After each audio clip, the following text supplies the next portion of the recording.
welcome to the show, Zach. I'm looking Hey, forward to chopping it up with you today. I usually start by asking you to introduce yourself, explain your background, and how you ended up to where you are at this point in time. Thanks, Leighton. I'm glad to be here talking with you guys today. Yeah, so how I ended up here, I guess. Man, I'll just start at the very beginning of everything. I was born in California in the Bay Area, what is now Silicon Valley. I kind of left there a little, like just as the Silicon Valley boom hit, and went to UC San Diego for my undergrad in microbiology. I worked for a couple years at a molecular diagnostic company, and then decided I wanted to go to grad school. And I went to the Colorado School of Mines in Golden, Colorado, and ended up doing a PhD there in environmental science and engineering. And I guess during my PhD, my primary research was water treatment and understanding kind of the microbiology of wetlands water treatment to, remove certain pollutants, nitrogen, pharmaceuticals, whatever, and trying to understand from an engineering point of view, how can we optimize or, kind of leverage these diverse communities to do whatever we want them to do, kind of from like a ground up point of view, like what levers can we pull to manipulate the community to, remove nitrogen faster or break down pollutants better. And at some point, actually about 2014 in grad school, I was kind of researching nutrient limitations, because in water treatment processes, sometimes we try and capture nutrients like phosphorus and nitrogen and reuse them. And I ended up reading about Cuba, actually, that has like one of the largest urban agriculture movements, largely because when the USSR fell and Russia embargoed them, they were kind of forced to drop conventional agriculture. And what I saw them doing was composting, and not like just because they thought it was fun, but because they actually needed to do it to survive. They're an island country without any natural resources, and so they were using worms to basically grow their food.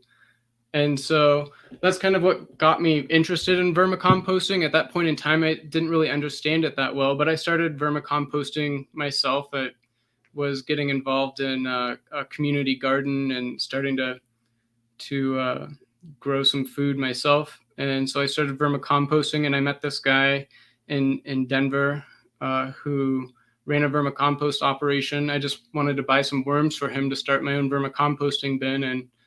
And so I ran some samples for him for DNA sequencing. He had some bokashi stuff going on, and some vermicompost.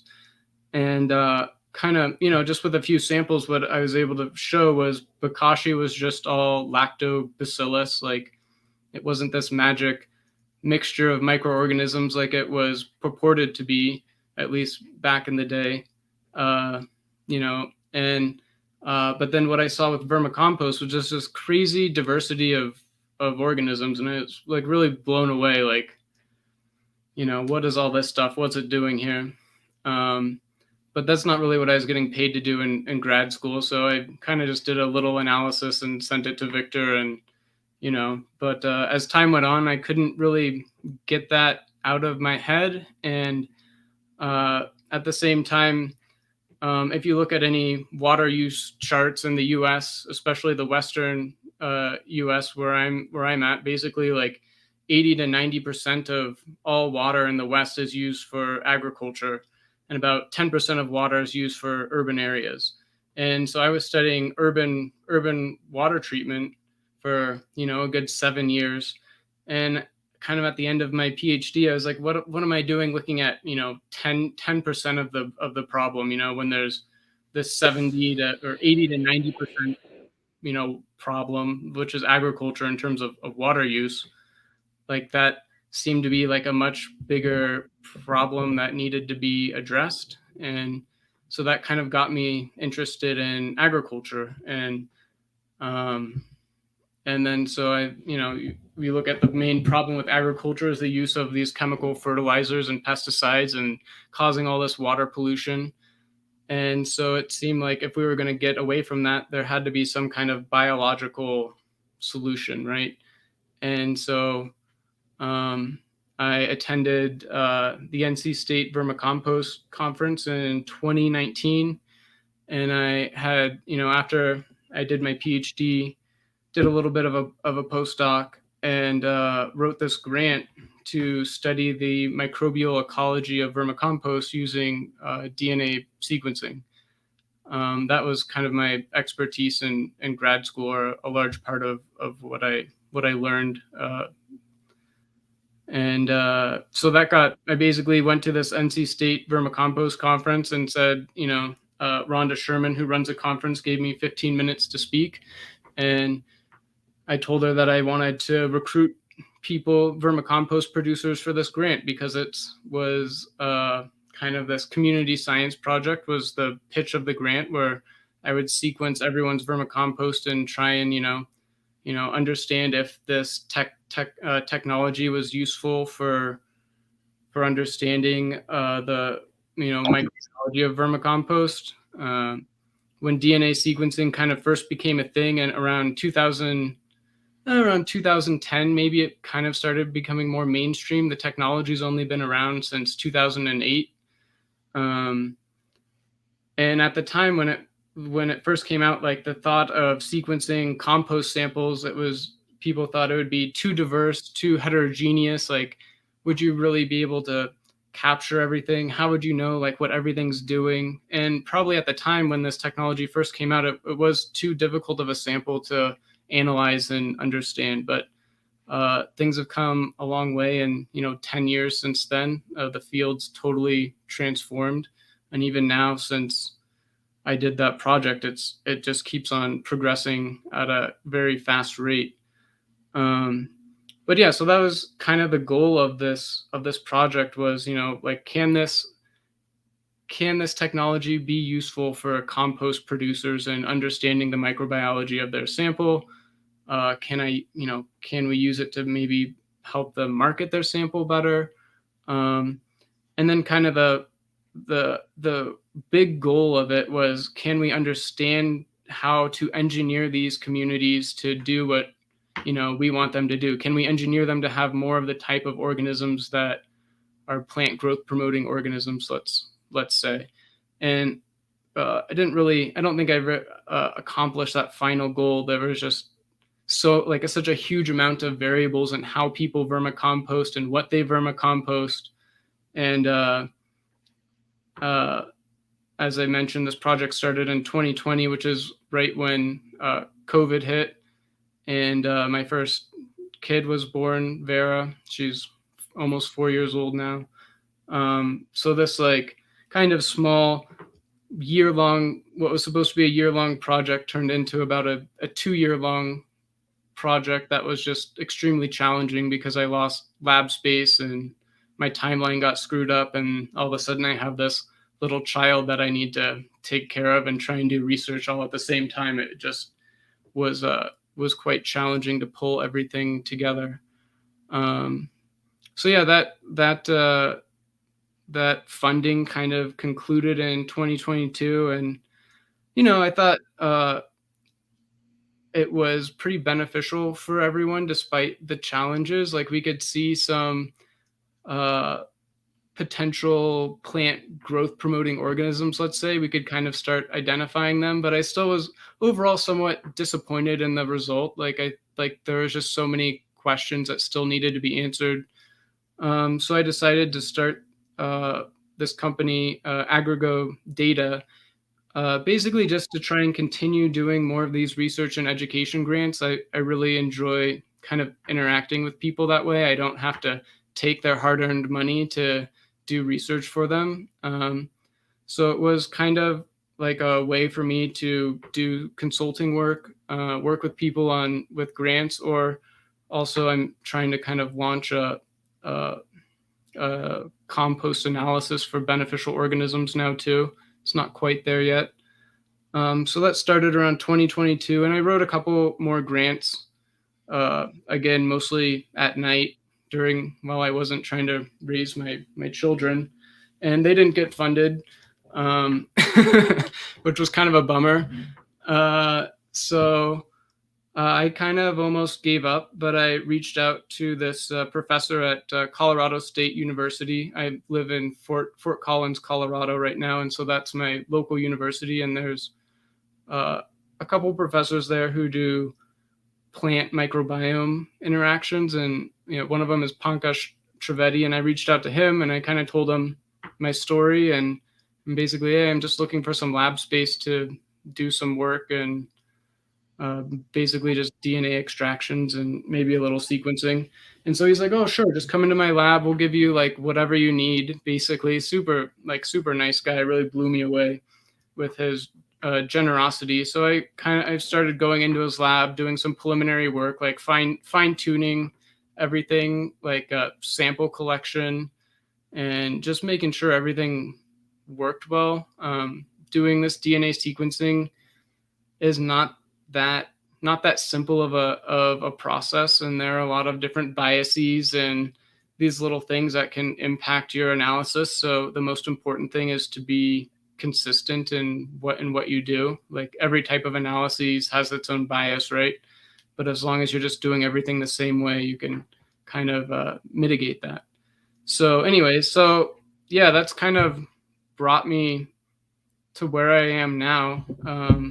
And yeah, right now I'm still kind of pushing, developing this beneficial bacterial microbiome report, primarily targeted at vermicompost and compost producers, or people making diverse communities of biological inoculants like vermites and extracts and stuff like that. And yeah, I haven't put too much work into it lately because I have a 9-month-old now that I'm taking care of. So the last 9 months or so, I haven't done nearly as much as I would have liked. But I'm kind of just set all of that aside so I could focus on my kids. But I'm looking to start getting back into it now. As my youngest Austin, he's getting a little older, a little more predictable, and I might be able to get some work done during his naps and stuff. But yeah, trying to push a biotech startup and take care of small children has proved challenging.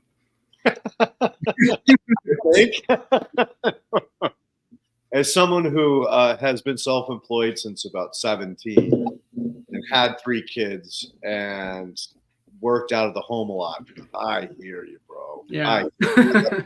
Super challenging. And it's like as soon as you get on a roll, somebody's awake, somebody's crying, yeah. You need like a few solid hours to really start getting into this stuff, and trying to do all this in like an hour at a time is just not really that feasible. So I'm waiting until I feel like I have that solid chunks of time to work, and I'm not sacrificing too many other things to do it.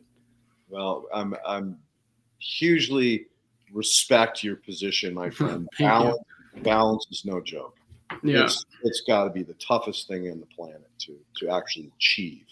We can try, but it's the achievement. Yeah, it's the important thing. Yeah, it's tough. We don't have any grandparents around either, so it's like just my wife and I for the most part. So you're on your own. It's been tough, yeah. Well, let's roll it back a minute. Did you actually graduate with an environmental engineering license?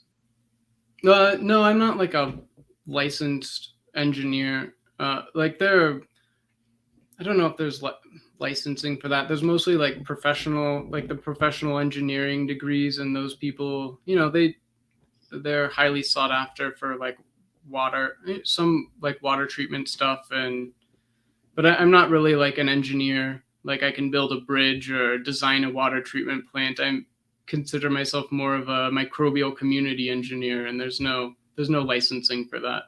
Yep. Dude, I'm a soil biologist, soil engineer, and same. It's a nascent industry. There's soil scientists. They study chemistry and physical soil. They don't even look at biology. Right. Yeah. And some of the grants that I wrote, like I wrote an NSF seed fund grant for like $250,000 to try and get started, and I'll pay myself a salary to try and do this full time. And like some of the reviewer feedback I got was like, well, you're not a soil scientist. Like, what do you, like, how do you, I'm like, this is such a new thing. Like soil scientists don't understand this. It's like a very biology driven thing that's the understandings in its infancy, in my opinion, especially like 4 years ago. So yeah, so you run into that.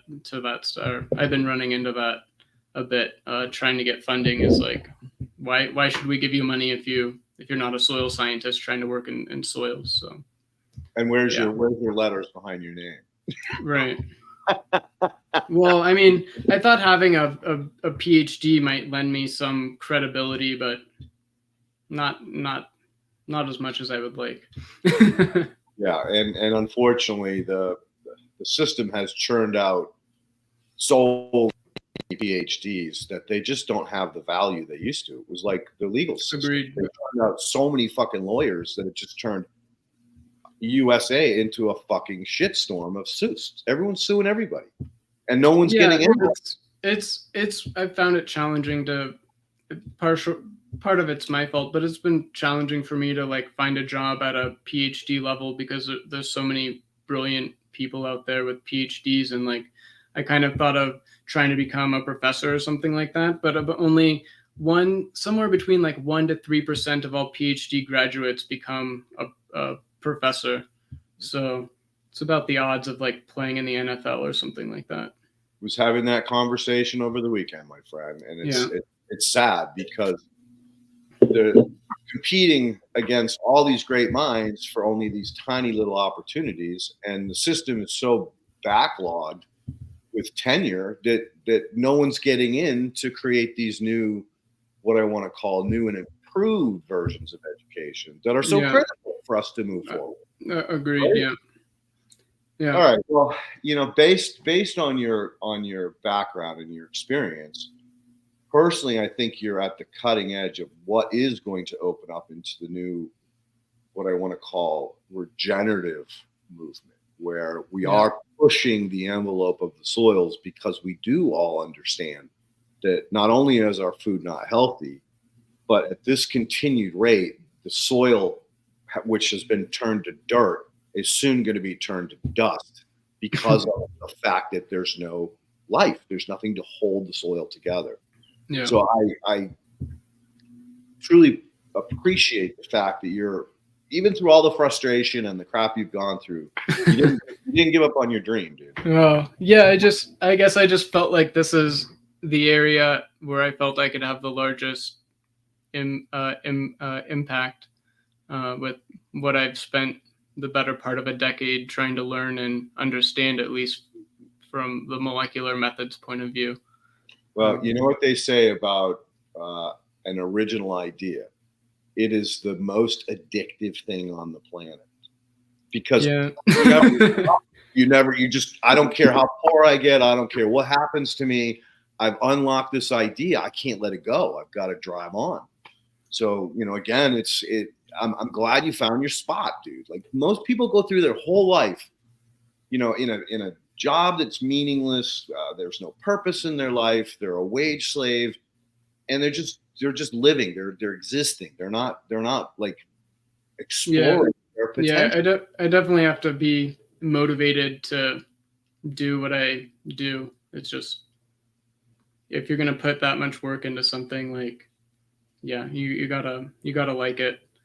And this whole field has been, in the past few years, the research has really been exploding, which is kind of what I predicted was going to happen in like 2020 when I wrote the grant, or maybe at least partway through it when I started reading about all this stuff more. But it's been like a lot of the papers I read don't come from within the U.S. Like it's, it's Asia, it's somewhere in Europe, India, Australia, which for me is kind of disappointing. Like we do have some great researchers in the US doing this stuff, but not nearly enough. It's been way underfunded and overlooked in the US. And that's kind of why I started doing it, just because nobody else was.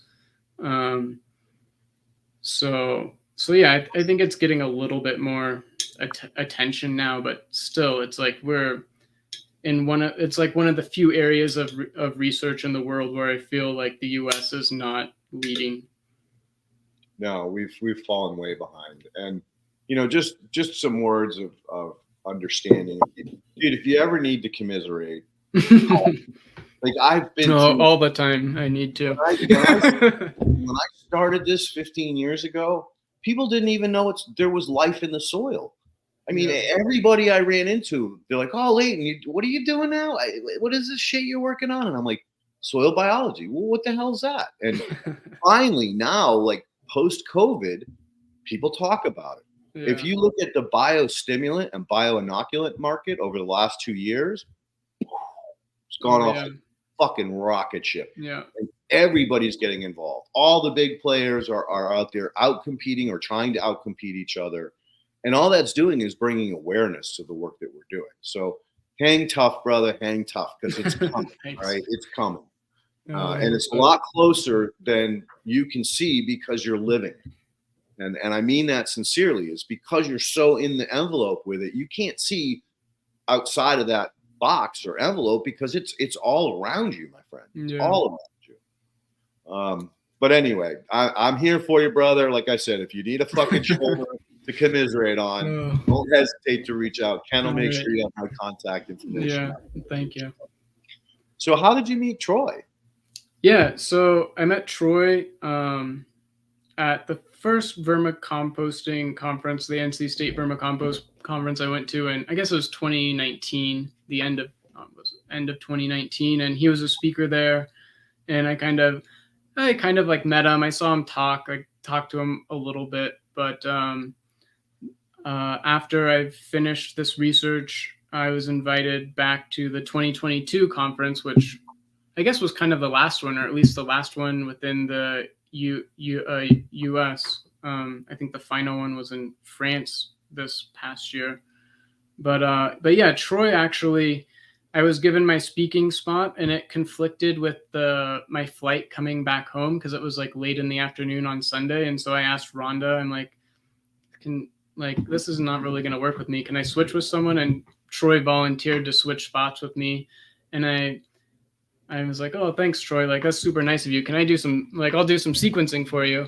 But of course, I was actually honestly really interested in what Troy's samples looked like, because he's one of the most, I think, experienced people, and who I consider one of like the leading experts in, especially like tea and extract brewing, as well as vermicomposting. And he's like, "Oh yeah, sure, we can."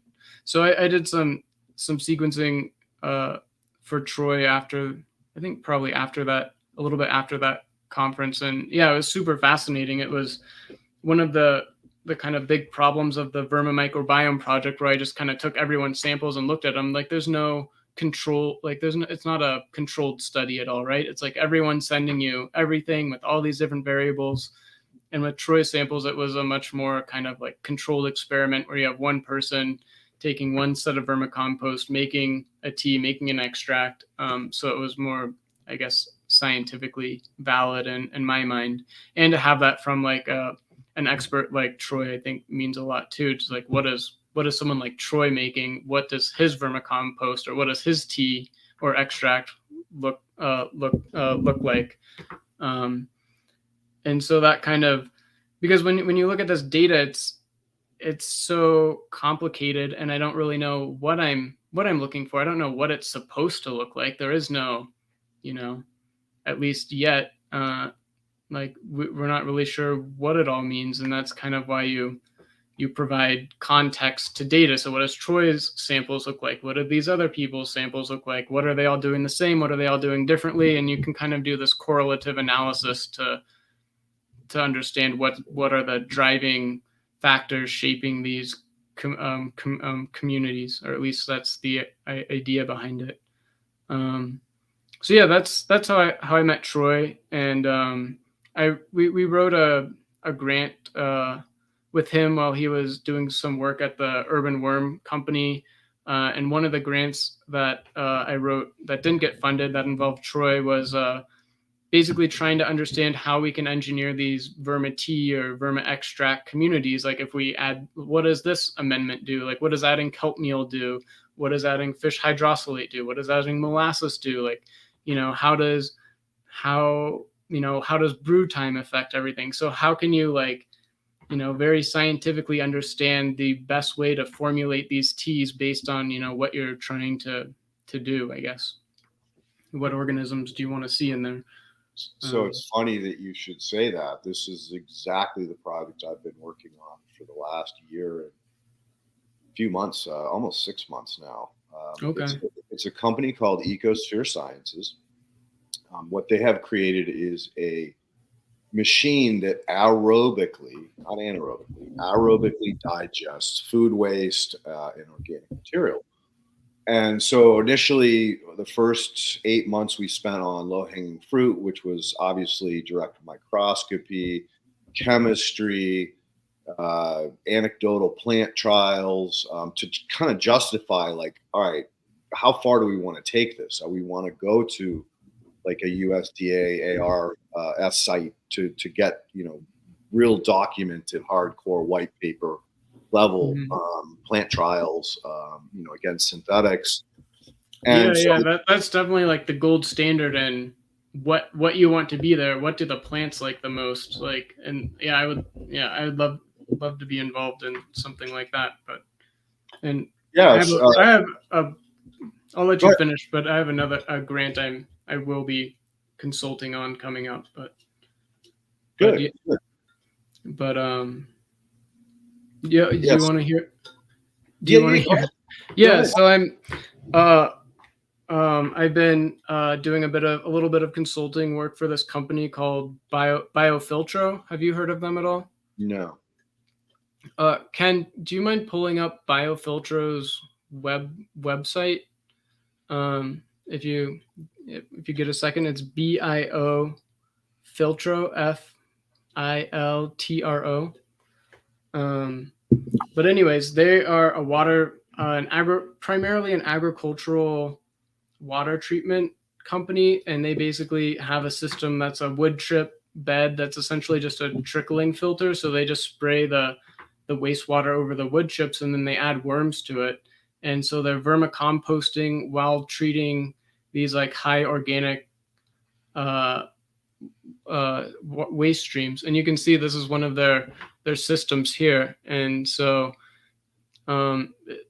it's pretty simple, pretty like simple system actually to treat water. And so you're treating water, and then you're developing vermicompost. So these farmers are treating their water and developing a kind of a biological inoculant or vermicompost, whatever biofertilizer, whatever word you want to call it. And so they got a USDA SIG grant. I forget what SIG stands for now. But anyways, it's a 5-year-long grant, and they're going to apply vermicompost to at least 10 different large-scale ag producers over 5 years, and we're going to monitor like soil carbon as well as this is their they call the BETA system. And I'm going to be leading the kind of soil microbial ecology part of that grant. So doing all the DNA sequencing and understanding, like, is the bulk soil communities changing over these 5 years? Like, can we, does vermicompost like affect the microbial communities? And then there's also the associated like plant health and yield and all that stuff will be monitored as well, as long as soil chemical properties. So I think it'll be probably the largest study of its kind looking at these kind of biological inoculants on a field scale. So where do they get the wastewater from?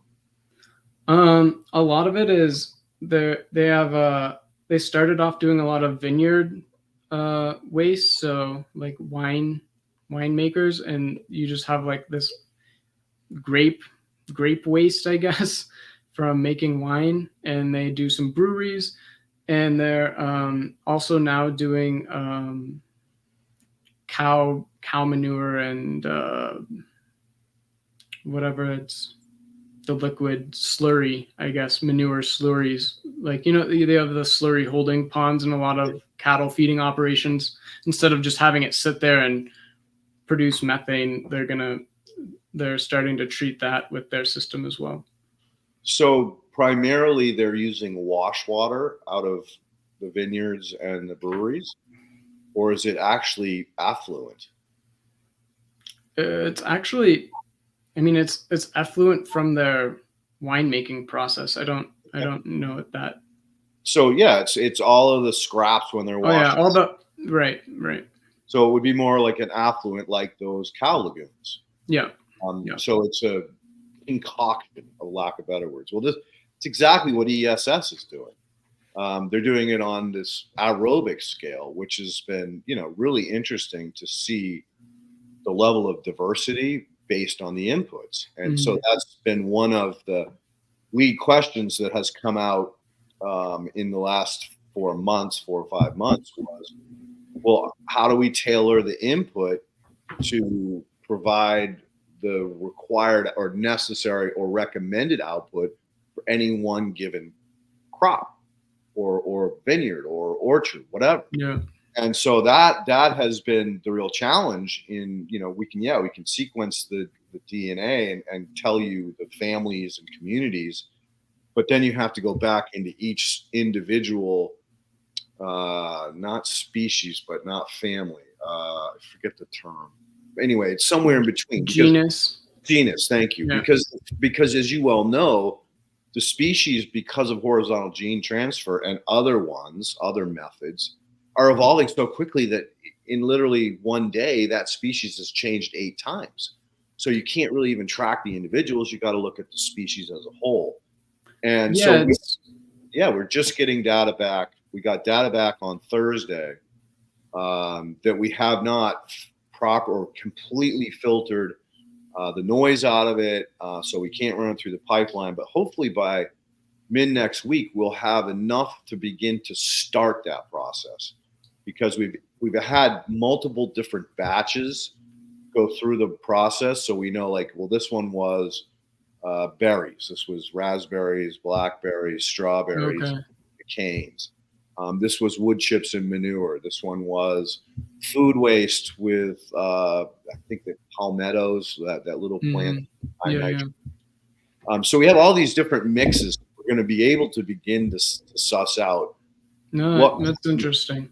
Yeah, dude, it's really, really interesting. And the other big question, which I'm sure you're going to get hit with eventually, is people always come back and they're like, well, what's the NPK?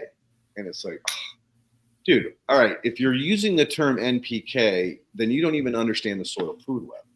If you don't understand the soil food web, right? You're an idiot. You're in. Yeah, I mean, it's just, that's not really what these products are. It's not, that paradigm is dying. It's dead, but people are holding on.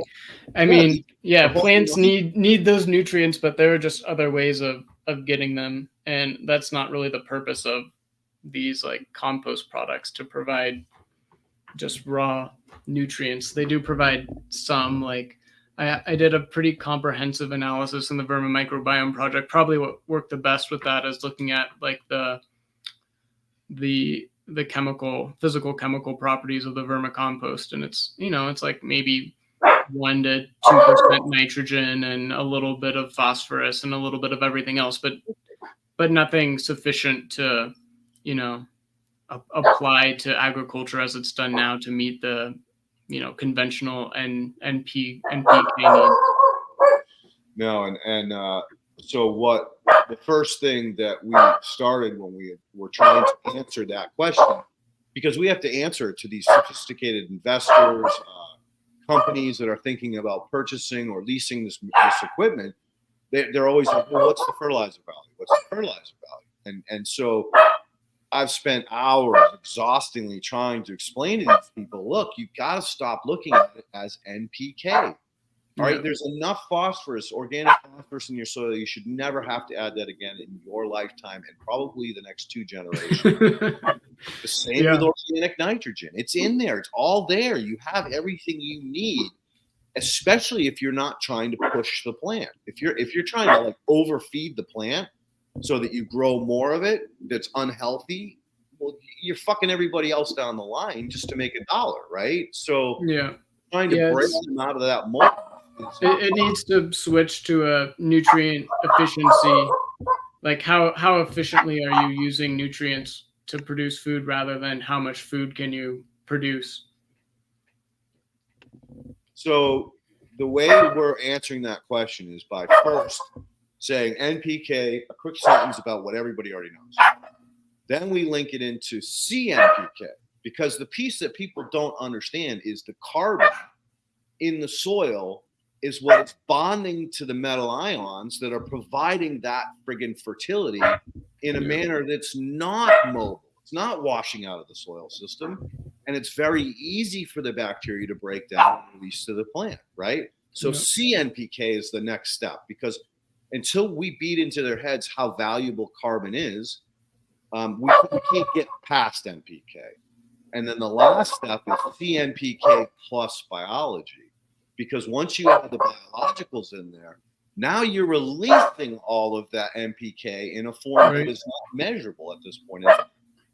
Yeah, and that's something I need to read more into, is like, are there soil tests out there that like quantify not like available, like directly available nitrogen to the plants, but you got to quantify like organic nitrogen, organic or mineral phosphorus, and these other nutrients that plants need. And I think we're always going to have to amend our soils with something, but it doesn't have to be like chemical based. There's so many of organic amendments you can throw into the soil, and then the microorganisms can then feed the plants as they need it. Agreed, 100%. And I think really, in all honesty, that is compost. Because compost is carbon. Compost is all the nutrients that plant spent all its life pulling out of that soil, mining out of that soil. And it's in a very easy form for bacteria to decompose, degrade, and break down and solubilize. So, I mean, and I think that goes back to the foundation of what Elaine Ingham has been screaming in the desert for her whole life. All you really need is fucking compost. No, it can't be shit compost. It has to be at least, finished so that it doesn't disrupt the chain. Because if you put unfinished compost down on soil, now you're stealing nitrogen, you're releasing it, you're volatilizing it, you're creating all these other problems, and it's not in a form that's going to actually bond. It's still degrading. So, those simple steps, and vermicompost is one of those. Vermicompost in many ways has a higher NPK than a lot of composts I've seen. And it does have that biological diversity. And I literally, dude, I was in a meeting this morning at 10 a.m. discussing that exact thing. It was like, look, guys, if you're buying bugs in a jug, those are grown in a lab. They're in vitro, so they're spoiled. They had no competition, perfect food, perfect pH, perfect water, perfect everything. You throw them in the soil, they're not going to last very long. That's exactly right. There are plenty of examples of bacteria losing their ability to survive in the wild because they're grown in a lab, giving all the perfect nutrients that they need. And I think that is definitely one of the benefits of compost microorganisms, is that they're in this like dynamic competitive system. I still think there's a lot of research to be done about and there's just not a lot out there about like what happens to these organisms when you apply them to the soil. There's a lot of criticism, whether it be lab grown microbes or compost microbes, when you add them to the soil, like, probably the majority of them die, but you don't need all of them to survive to make a difference. And I think there are probably some better ways to apply those microorganisms or to help them survive. I think what I've been, I guess, hearing, and I think coming to the same conclusions as people, is that you need to get the biology on the plant, like into the plant roots, like as soon as possible. So like from the seed stage, like introduce the good microorganisms and let it colonize the seed, then let it colonize the roots. Because I think trying to have like add microorganisms to plants that are already pretty much in the ground and established is really, really challenging. You're trying to basically, overthrow an existing microbial community in place of another one, which is, I think, just difficult. And there's a lot of theories on microbial niche theories, basically, about like how do you change a community. Like you need a disturbance event, or it mirrors macro ecological theory as well.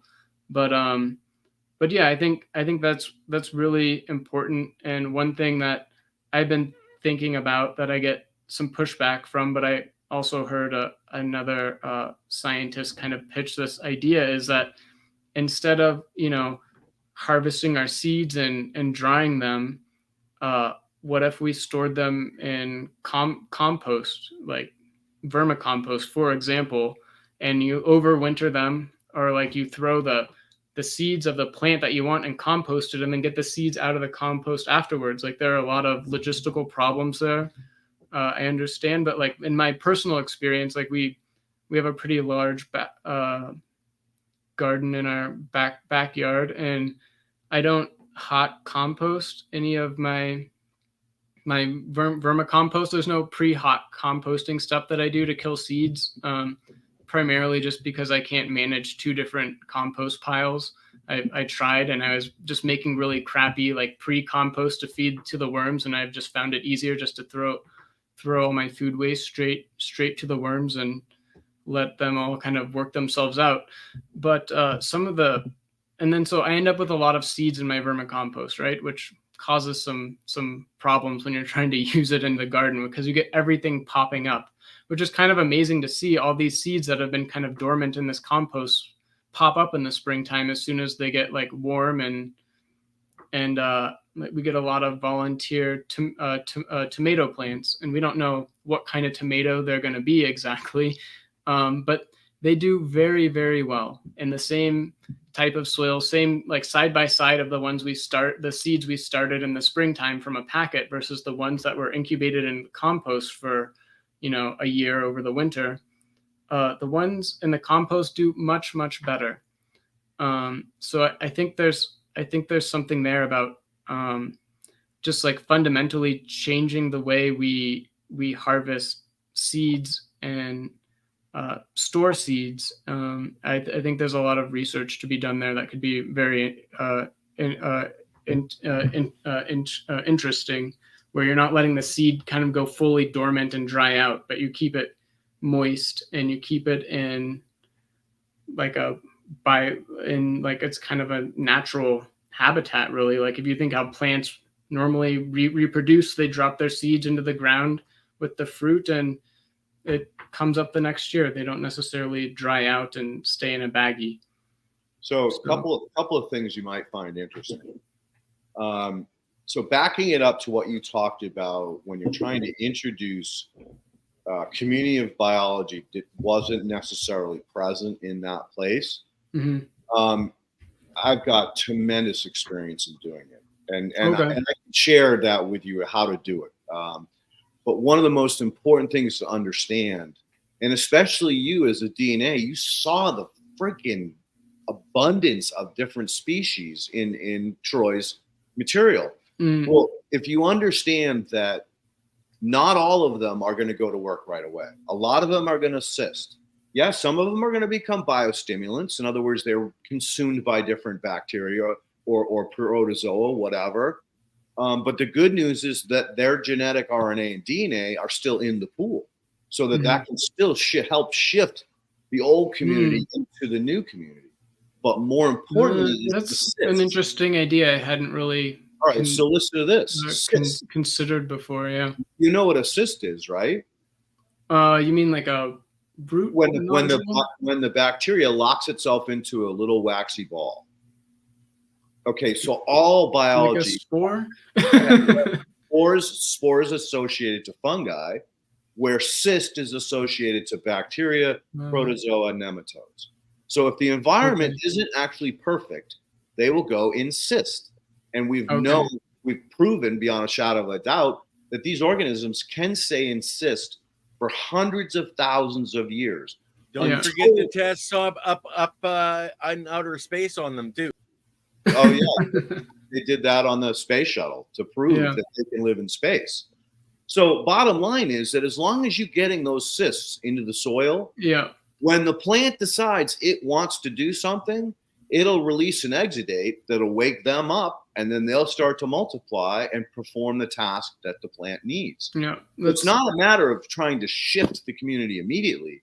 It's just putting the tools in play to allow the plant to shift the community. Because again, the plant's in charge, right? The plant's in charge of that soil. It's gonna starve, or it's gonna grow, or it's gonna choke back, throttle back the biology that it wants versus the ones that it doesn't want. Yeah, and a lot of these beneficial organisms I've been reading about are spore.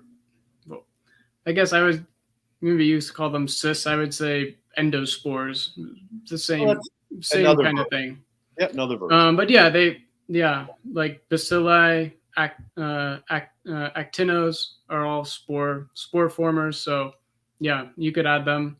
And I think that's another reason why they make great biological inoculants, is because, they can dry out and you can throw them in the soil and then they pop back up when the conditions are right. So another trick for your seeds. Have you ever heard of Dr.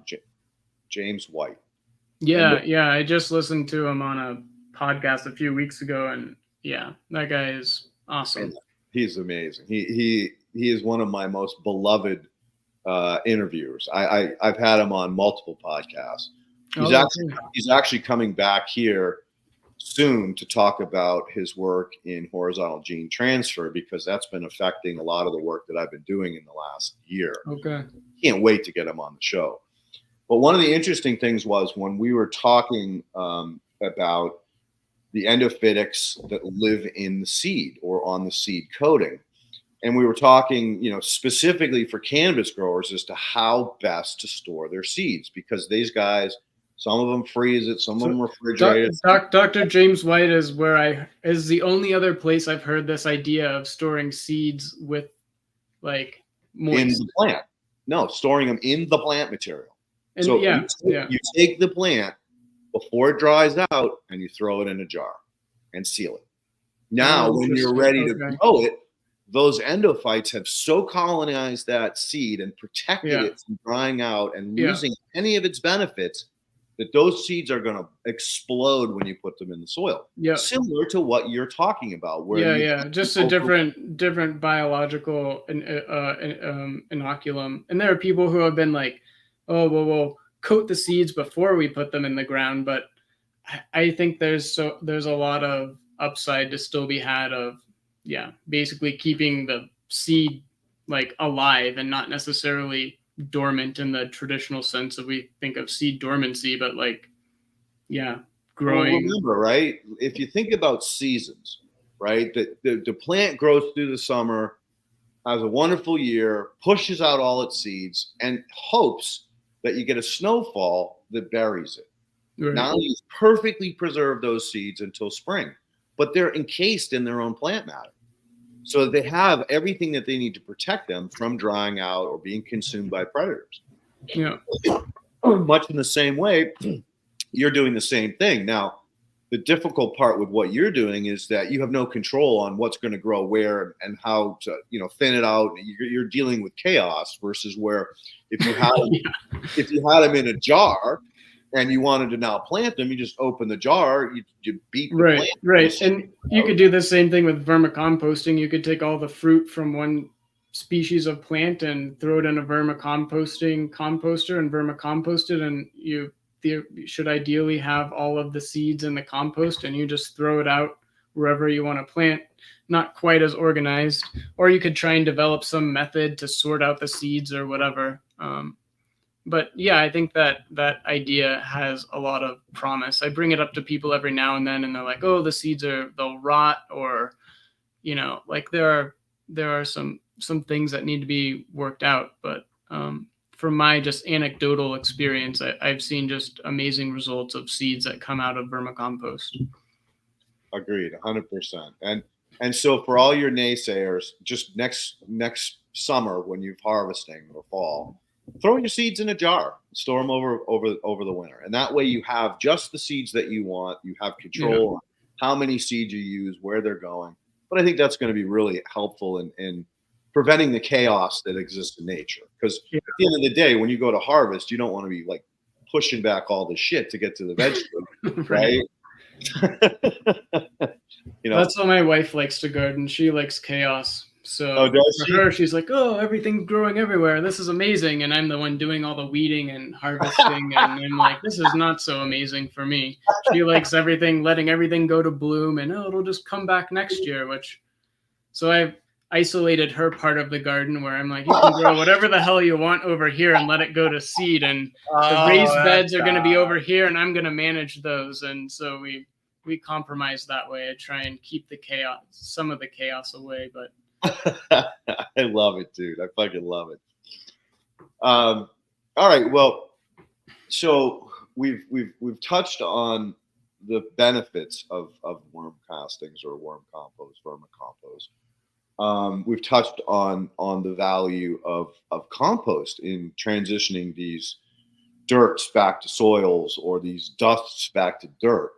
So in a grand scale, have you seen many of these other big commercial vermicompost systems? Yeah, I mean the flow-throughs. Yeah, for sure. Have you DNA sequenced any of the flow-throughs? Yeah, quite a few.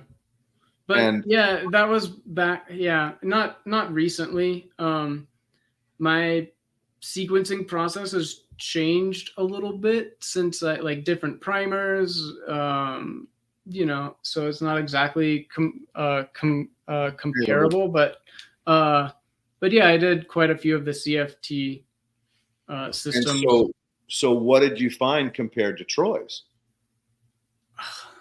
Troy's data was done with a different primer set, so I'm hesitant to draw conclusions, and I'm trying to really finalize my most current methodology so I can draw accurate comparisons, because the primer set that I used for the Vermicompost project was the set of fairly new primer set, at least at the time, that mostly amplified the 16S gene for bacteria, but it also hit the 18S gene a little bit at the same time. So you kind of got this mix of everything, which was pretty cool. But trying to sequence 16S and 18S in the same sequencing run, and with like a primer set that isn't really designed for 18S, I hesitate to draw like too many conclusions from that. I think like the 16S data I still think is fairly valid, but because you get, people want to look at like, bacteria to fungi ratios, because I could sequence some of the fungi, and I'm like, no, like it's just, there's a lot of biases involved there. And so I kind of backed out of doing that currently. And I'm just using like a 16S primer set. And so the data looks a little bit different now than what it used to look like.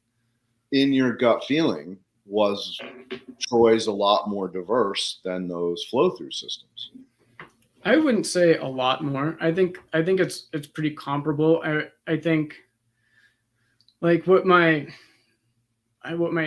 hypothesis was going into it, that the inputs might affect the final, microbial community output. And I think that's true to a degree, but I think it's just, these worms are, ecosystem engineers. And so I feel like no matter what you feed them, they kind of cause this community convergence, where you're reproducing a pretty similar community between different vermicomposts. Not exactly the same, but it's like no matter what you feed them, as long as you keep your moisture levels about right, you take care of them well, you're going to get like a pretty good high diversity community, of similar organisms, but definitely not all exactly the same, I would say.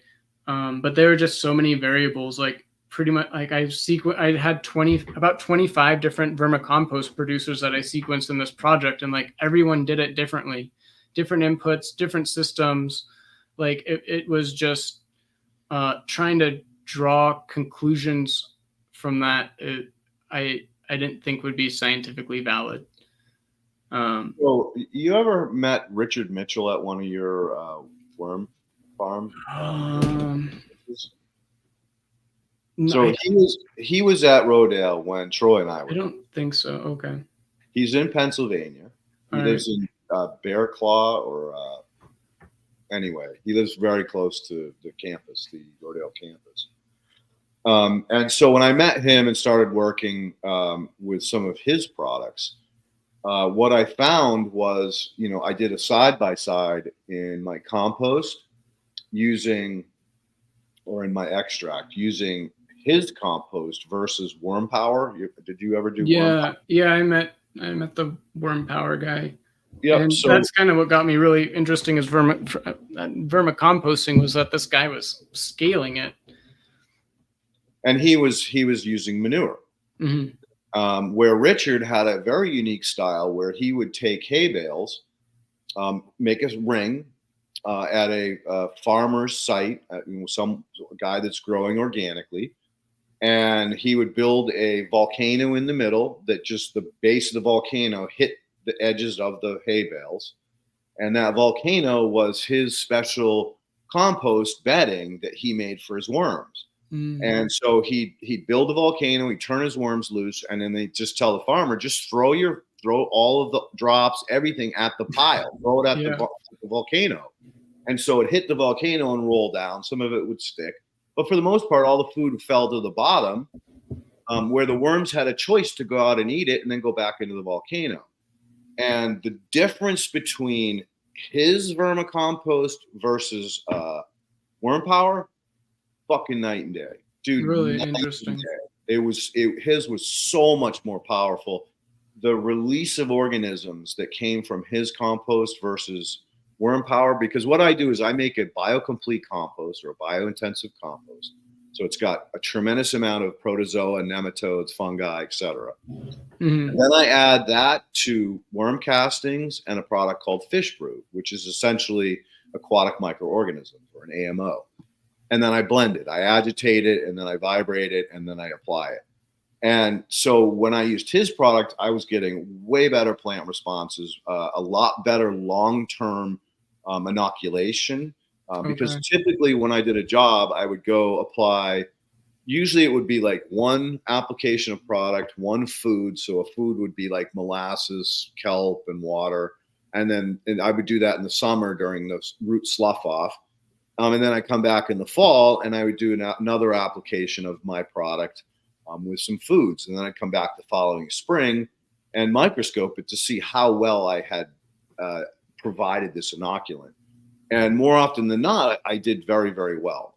But I did especially well when I used Richard's. And so that's always had me, because it's one of the 3 ingredients that I use, it's always had me, like questioning, like how best to make this product. And, my hypothesis was similar to what yours was. Well, the different food sources or the different inputs are going to directly affect the biology. Although I never had access to DNA. It was when I was doing the Vermicompost project, like I didn't that was kind of my first like entry into this space, and I didn't really know what I was looking for exactly, or what was good or what was bad, or yeah, I didn't really have any kind of metric, and I was just kind of hoping that, some kind of statistical analyses. That's usually what a lot of microbial ecologists or bioinformaticians rely on, is like, what can we, like you're saying, apply these different filters to the data and see what's similar, what's different, and then look into those organisms. But so at the time of the project, I didn't really know what I was looking for, or what all these organisms were. And it wasn't until after I kind of completed the project that I started like going in and just reading about every single organism, like all that diversity in Troy's compost. I pretty much went through scientific literature and looked at almost every organism that was in any kind of significant abundance, and see if there was literature saying that these organisms are, I'll say potentially beneficial organisms. Like there have been either species or isolates that of this genus, because that's the highest resolution this kind of sequencing can go down to, is the genus level. But even if you could, like you were saying, even if we could sequence down to the species level, like that's still not that, you're still not sure it's going to be a beneficial organism, because you could go down to the strain level, and then, and it's like, what is a species, and what does that mean, is a complicated question, I would say. And more important, how does it fit into the community? Right. Exactly. Like, what does it do? Why is this here? And so there's this great paper by Professor Ashley Shade at Michigan State University, and she published this kind of opinion paper, and it said diversity is not the answer, it's the question. So like, if you see a bunch of diversity, like why is it there? Why is it important? Like what are all these kind of drivers, like environmental drivers, creating this diversity? And I think that's a really great take on diversity. Not just that, like, yes, in general, diversity I would say is good, but it's just like so much more complicated than that. In ways that we don't really fully understand yet. No, it's going to take machine learning to unlock that. But in order for the machine learning, we've got to get the data to plug into it, and again, filter it, make sure there's no noise, make sure there's no corruption, because as you stated earlier when we first started talking, it's really complicated because you have environmental DNA everywhere. Yeah. And every time you sneeze or open a door, you just all of this environmental DNA that can corrupt your experiment. So it's really, very complicated to get clean data. But once you do clean it and glean it, then now you've got a very powerful tool that you can plug into these pipelines and begin to suss out some of these, what I want to call cofactors, or you always see these grouped together, or in a healthy soil, you see these grouped together. Yeah. In an unhealthy soil, you don't see them, or they're missing somebody. And then you can start to really correlate some of those questions about, well, what is the question, right? Yeah. What is it? What is the question? So we can maybe start to try to figure out what the fucking answer is. Yeah. Yeah. So have you played with ITS yet for fungi? A little bit. Yeah. What we've learned is we have to work with two DNA vendors. One is Biomakers. Biomakers does ITS 16S. And they also have a new platform that I'm really excited about called BCrop 3.5. And when BCrop 3.5 is up and running, hopefully in the next 2 to 3 months, they are connected with a chemistry lab that does the Haney soil health test. And so they're going to connect Haney. That's just CO2? Yeah, CO2 release, but there's a little bit more. There are some other nuances. So when I was writing my when I was more trying to get into soil health and less into compost after this, I wrote my pitch was basically your machine learning, like collect all the data about everything and unleash AI on it. And so I talked to this professor at CU Boulder. His name's Noah Fierrer. He's kind of considered to be the world's like leading soil microbial ecologist, not necessarily in agricultural soils, but he's been getting into that now. And I kind of pitched him my company like idea, like, we're gonna take all these samples and try and collect all this data and figure out, use like machine learning to understand which are the most important factors or organisms that we need to look at, and can we develop like a soil health metric based on DNA sequencing and all this other metadata to go with it. And he's like, oh, have you heard of this company called Genomics? Because they called me up, like, I don't know if it was a few months ago or a couple years ago. And he's like, they basically pitched me the same idea. And I'm like, what? Like someone else is already doing this? And so sure enough, we dug up their preliminary patents, and there was basically the grant I was writing already pre-patented. So that was kind of a bummer, but I really like their, if I were to pick between Biome Makers and Trace Genomics, I think Trace Genomics has a better philosophy to do that. And I wouldn't use the Haney test for. All right, hang on. It's so blunt. It's so blunt. You didn't let me finish. You didn't let me finish. So I'm going to try to finish now. All right. So they're taking the DNA, right, and they're overlaying it with Haney and chemistry. Okay. Right. So when I had a high-level meeting with the HIT team at Biomakers, I'm like, look, you guys, you're getting to the point where now you're finally getting the fact that you're looking at biology and chemistry, but you need to look at the physical side. You got to look at sand, silt, clay, and organic matter, because otherwise the chemistry and the biology are not going to be as effective. You need all three of these pieces. And he agreed with me 100%. He's like, Leighton, I know, but you don't understand. I've spent a year or more trying to convince my bosses to start integrally blending chemistry and biology. And if I get through that, Leighton, then I'm going to go on to physical. And I'm like, cool, bro, that's awesome. But bottom line is they don't do 18. It gets really expensive and really complicated when you try and start scaling all these different tests and all these different data. But that's essentially what you need to develop like a good machine learning model. Is you need a lot of really good data to build your model, and then essentially you ideally can just take one part of that, which is likely the DNA part, and use that to extrapolate the other information.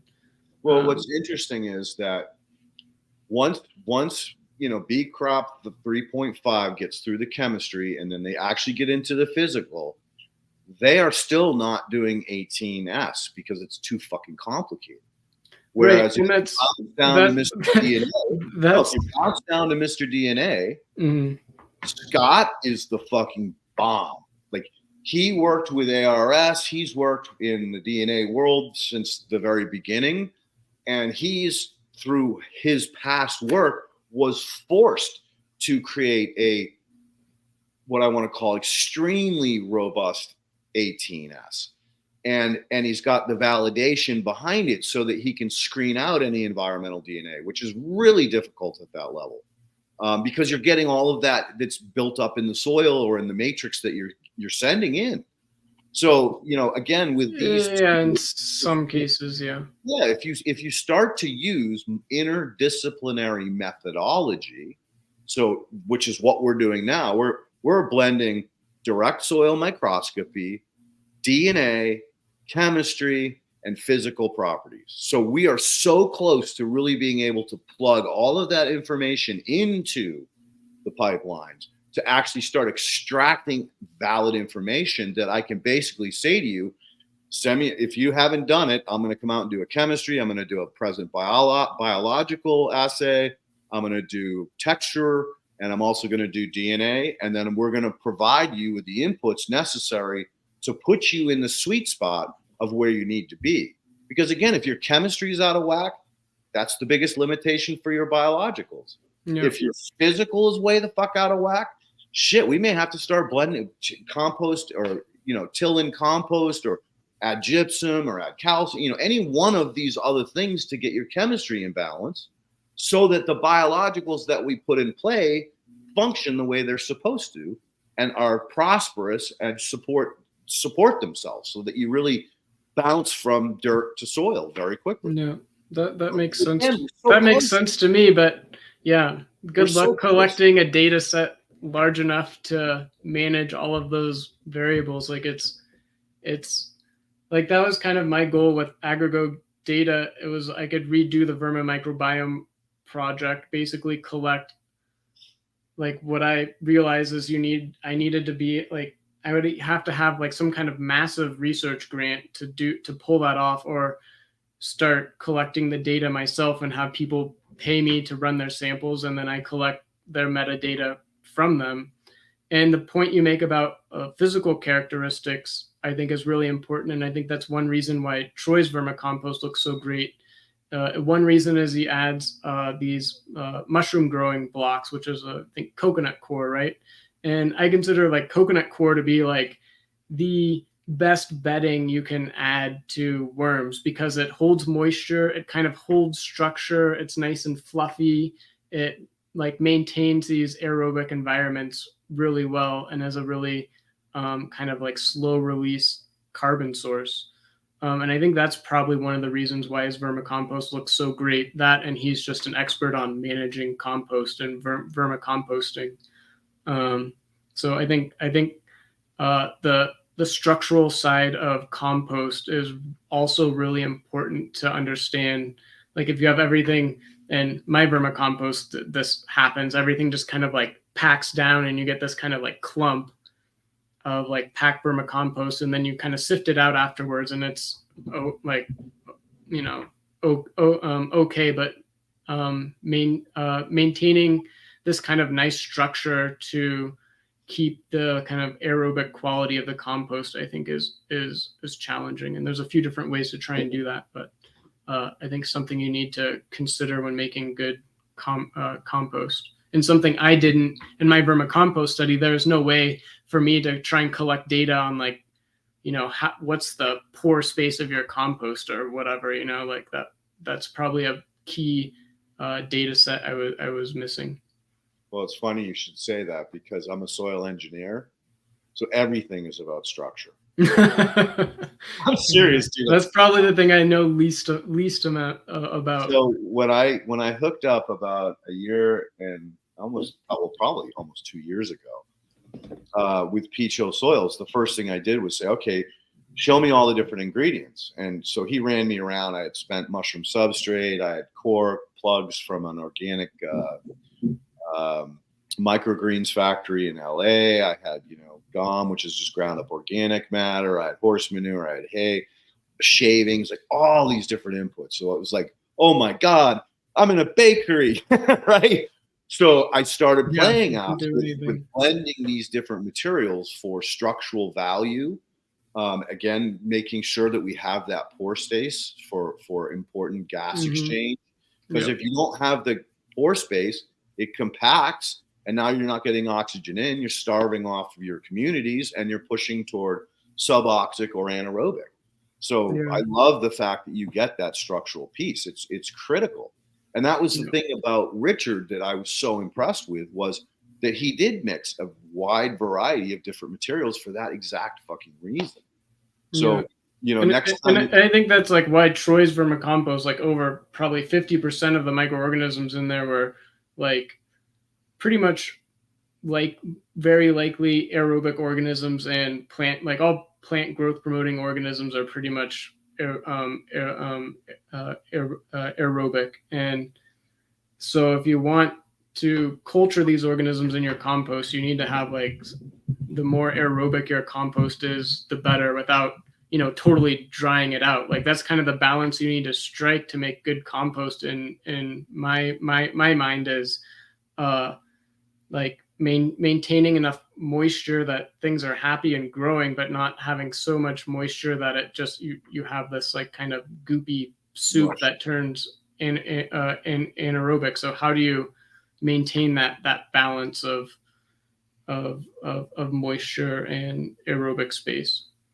So that's my life's work, dude, in a nutshell, right there. Yeah, I think that's a very poorly understood fact about compost. Like everyone's really stuck on like these nitrogen to carbon ratios, which I don't really care about, quite honestly. I don't like, it kind of makes sense, but it's just more complicated than that.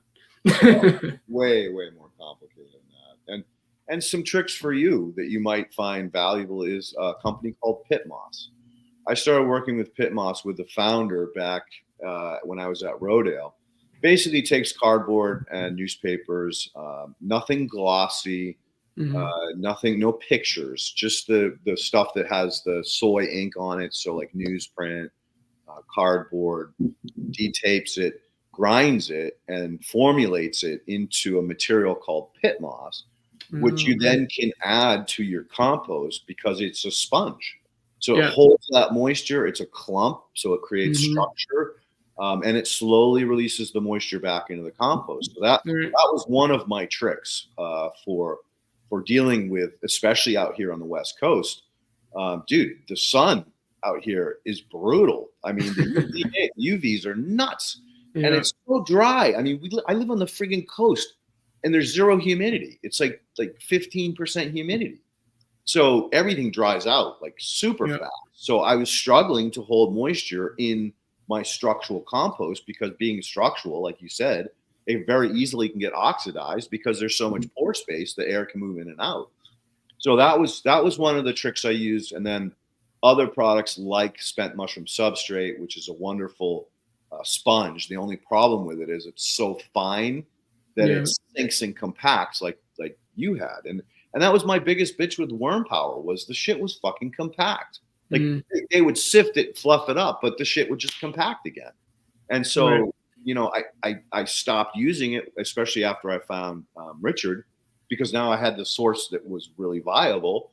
And like you say, light and fluffy, and provided that surface area for those organisms to survive, thrive, and be ready to be transitioned into whatever you're doing with it. So, well, I think you got a real good handle on some of these more complex ideas and hypotheses. No, thank you. Yeah, it's all I've been doing for like 4 years, so I hopefully figured out a little bit of it.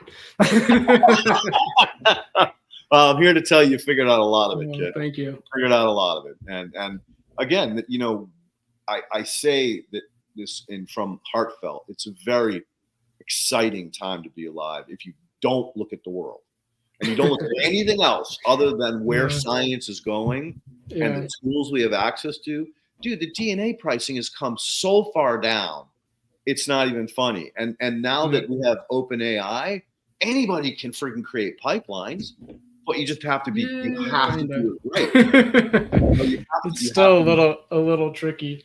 Well, you still have to be diligent. Can I show you my latest version of my microbiome report? Please. Yeah, Well, Ken, if you could pull up that 25-page PDF that I sent you, that big one.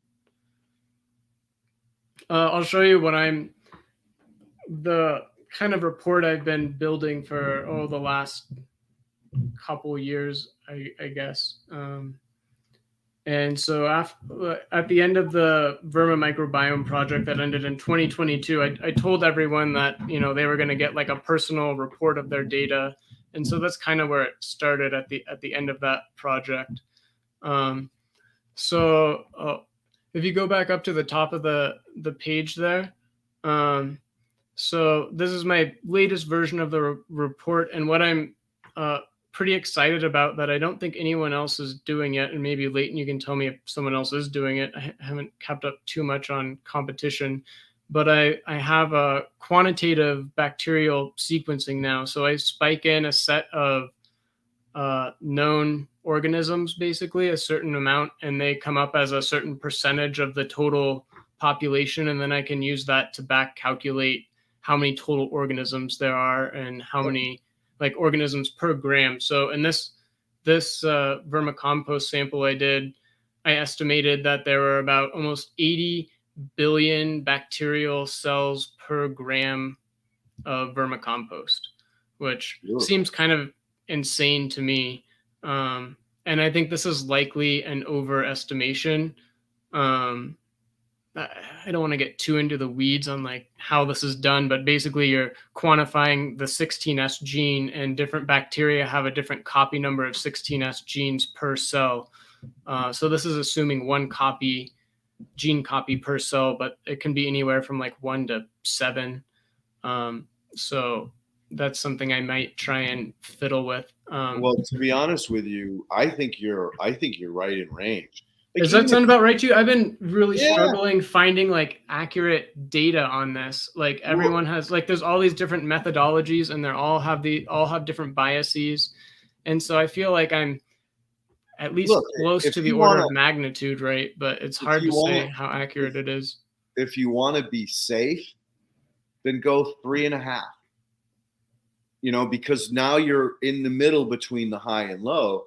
And if you did that, my guess is that you're right around what Elaine has been preaching for years, of how many billions of microorganisms per unigram are present.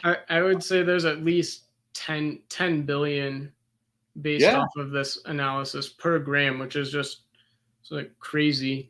I don't know. It's hard to like say what that means, but like soil tends to have like at most 1 billion per gram. I think what I've been reading is more like closer to 100 million, 10 to the 8th at the upper, 10 to the 8th, 6, 10 to the 7th, maybe bacterial cells per gram of soil. But it's like at least a couple orders of magnitude, 100 times more cells than what you typically find in a soil system. Well, remember, the big problem is soil science is going to friggin' look at dirt. Right. So a lot of the money that's funding this information doesn't care about biology. They only care about friggin' delivering their products. So they're going to be measuring shit soil and come back and say, oh, well, your biological counts are incorrect because look at our data. Whereas if you take a healthy, amazing soil that you can like stick your fingers down into, pick it up and smell it, smells like the forest floor, that shit's going to be probably closer to your numbers, 80 billion. That's a good point. I've just kind of briefly been scouring the internet for some kind of like valid analysis, and it's been rather hard to find good data on this stuff, which is just, I think, is kind of strange. It just highlights how understudied a lot of this stuff is. Well, remember, they've been holding this information back from the populace for years, because they want us to be addicted to their friggin' seriously. I just don't think there's been any money put forth to study it. But so in this microbiome report, I basically try and estimate like the total, it started with what percentage of your bacterial population are potential plant growth promoting organisms. And I've identified three main groups. It's definitely not all of them, but the groups of organisms that are the most populous in vermicompost are the rhizobiales and bacilli and actinobacteria. Okay. And we can look at any Pseudomonas. A little bit, yeah. And the Pseudomonas is we can look at the T stuff next. I'll have Ken bring up some of these coronagraphs that are interactive. But so I look at plant growth promoting organisms, which I've identified as best I can through literature searches. Anaerobic indicator organisms, those are primarily I use Clostridia and Anaeroline. These groups of organisms are known to be 100% anaerobic organisms. There might be some more in there that I haven't really sussed out yet, but that's kind of what I'm using as my anaerobic biomarkers. And I would say this sample in particular had 5% anaerobic organisms, which I think is a little bit on the high side.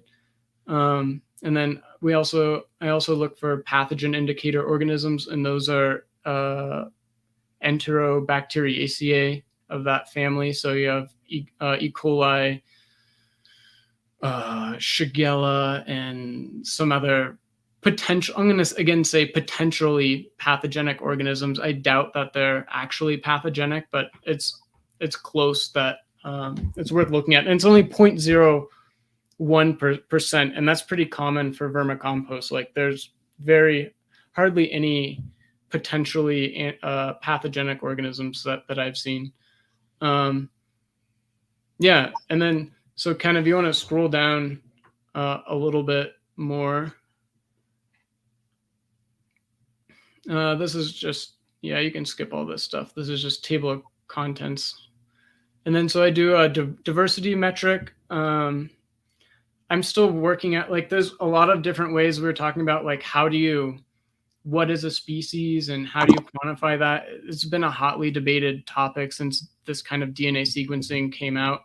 So right now giving like total unique sequences. I wouldn't say that's a number of species. And I've also, just because like if you just have a one base pair difference in this gene, that's making it a unique sequence. But I think you see members of the same species have these, base pair or so variations. So I'm still trying to figure out how to estimate the number of species in the most realistic way possible. But I give total observed genera, so that's the genus level.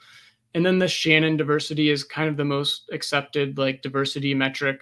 But again, this number varies depending on how you process your sequences and all this stuff. So you just have to be really consistent. So I'm trying to finalize my methodology to give consistent diversity metrics and eventually develop like a diversity kind of graphic. So I can say, here's the average soil diversity, here's the average vermicompost diversity, here's the average thermophilic compost diversity, here's the average, like this really needs to be a context dependent diversity thing. Cause like nobody, if you tell someone, oh, the Shannon diversity is 6.2, like what the hell does that mean? Like you have to provide context there. Right. Great work, Zach. You're blazing a trail that no one has. So keep going, bro. Keep pushing the fucking envelope. Great work.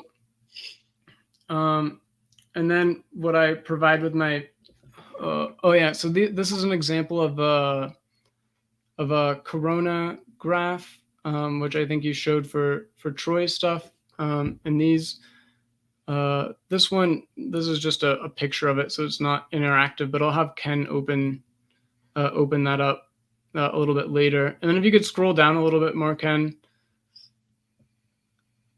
These are taxonomy bar plots. I include these. I don't really like them. This is and I have them at different taxonomic levels. So this is the highest level, the phylum level.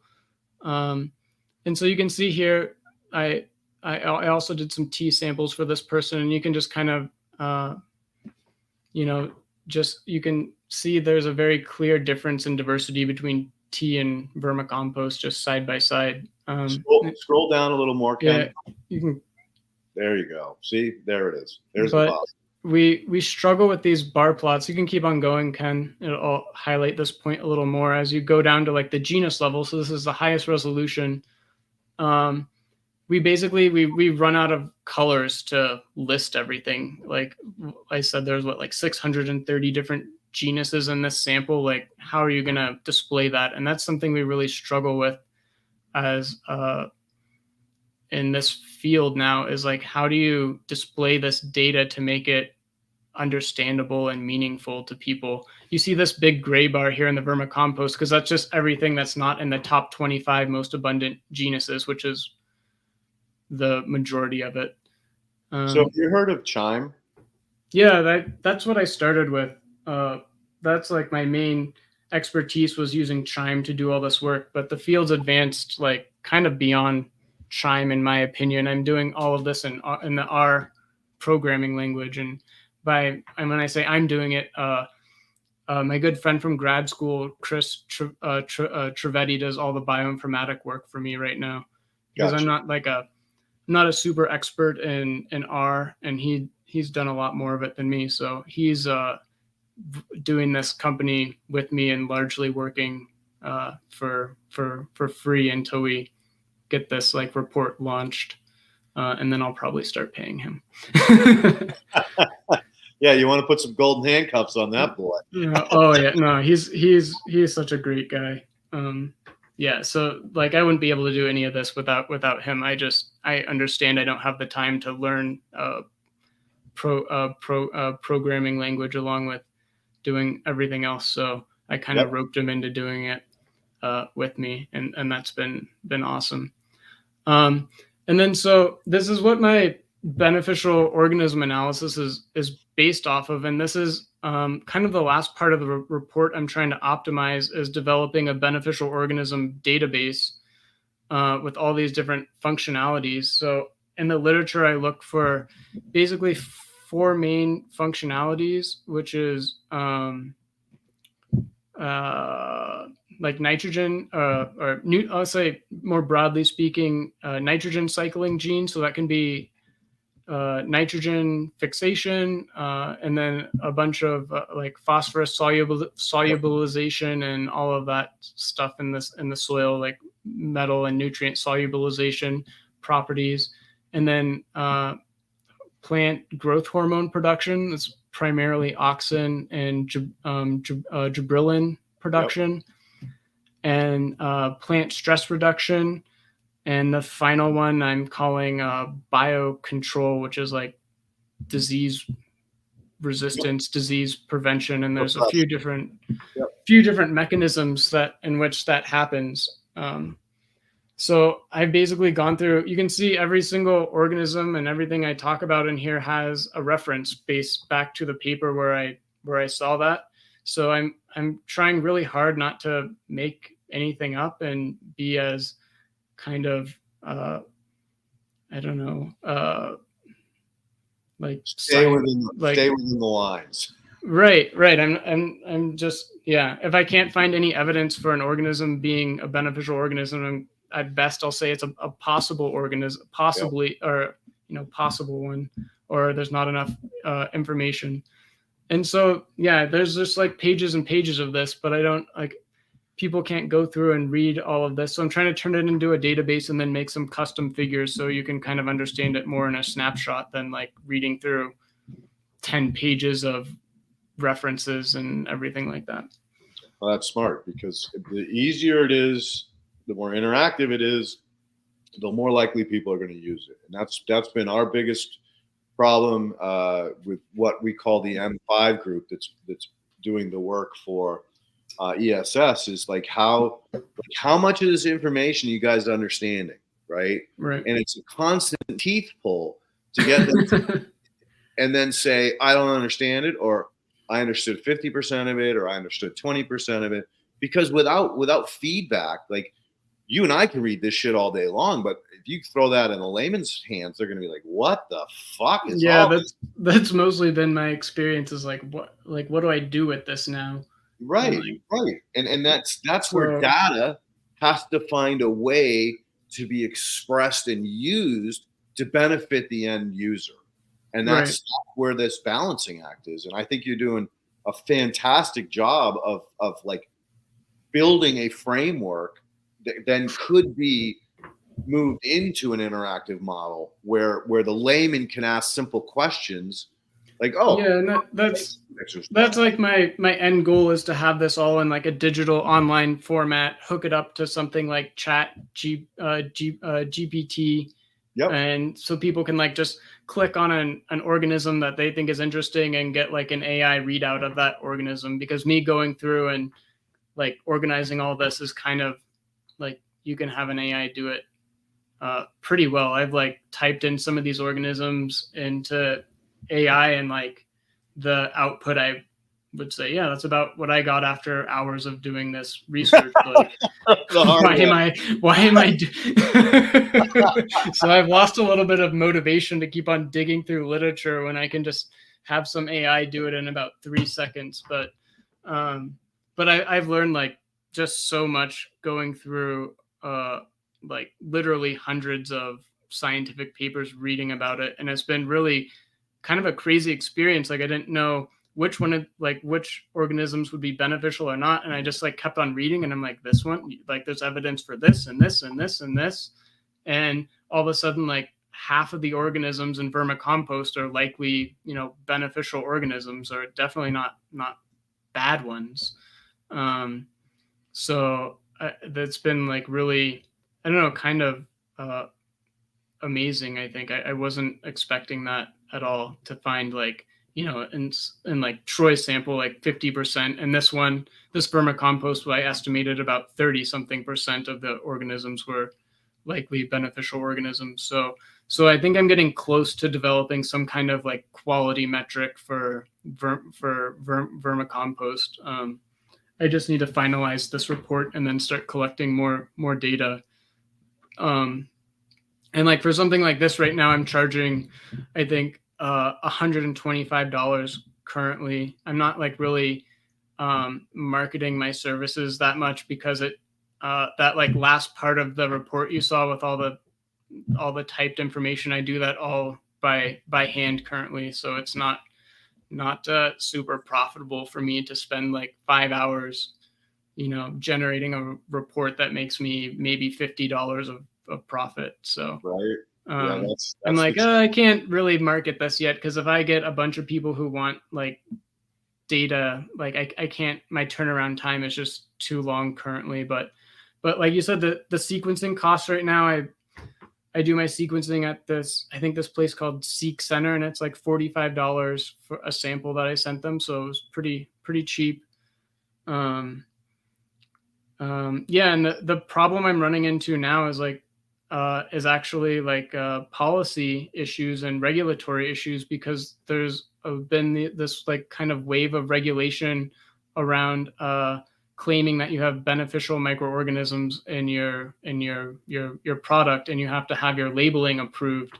And this is all being done at the state level. So now you have 50 different regulatory agencies with different frameworks about how you can label your products. And I'm like, oh, come on. Like, I was getting so close to having this product. And now the regulators, they don't even know what the hell DNA sequencing is and like what it means. And so it's only going to get tougher.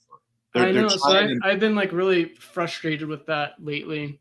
And something I need to dig into more, but I'm having trouble just understanding like, who do I talk to about this at each different state? Because each state has a different agency or a different name, Zach, and they don't know like what the hell's going on. Zach, forget it.